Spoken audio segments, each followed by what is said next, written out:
Hey everyone, I'm in a really rough place and feel completely shaken. This is a lot to process, so bear with me. I'm a 21-year-old junior at a mid-sized college. My now ex-boyfriend, 22, attends a state school about 2 hours away and visits often.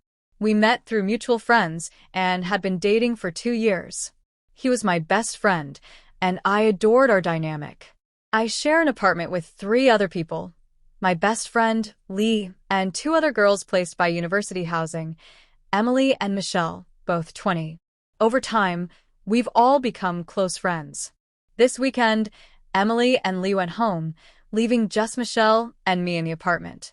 My boyfriend came over Friday after class, and we spent the day together. That evening, we attended my sorority's social event, but he wanted to leave early because he was tired. Michelle is in the army, super fit, beautiful, with badass tattoos, and occasionally joins us in the living room. I've caught my boyfriend checking her out before, but I brushed it off as typical guy behavior. Friday night, Michelle went to bed early because she had drill in the morning. My boyfriend and I followed later, but not long after, I got an emergency text from a sorority sister. I asked my boyfriend if he wanted to come along, but he said no, insisting he'd stay back. When I returned to grab a coat and my keys, I walked into a scene that shattered my heart. My boyfriend, in his boxers, was standing in the doorway of Michelle's room.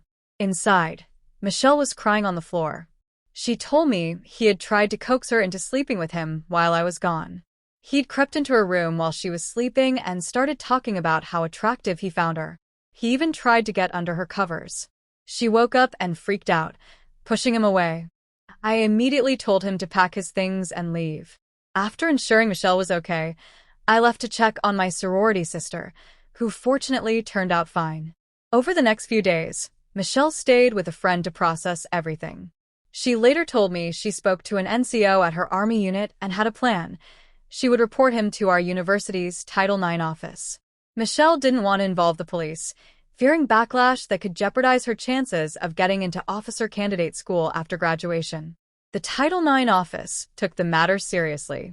They assured us that my ex would be banned from campus and that they'd contact his school to ensure consequences there too.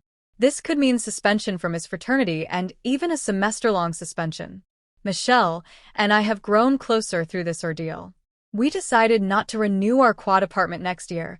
She and Emily will get a double, and Lee and I will room together. As for my ex, I blocked him on everything and haven't spoken to him since I kicked him out. For closure, I messaged his parents, explaining what he did and why I wouldn't attend Thanksgiving at their house. They saw the message but didn't respond.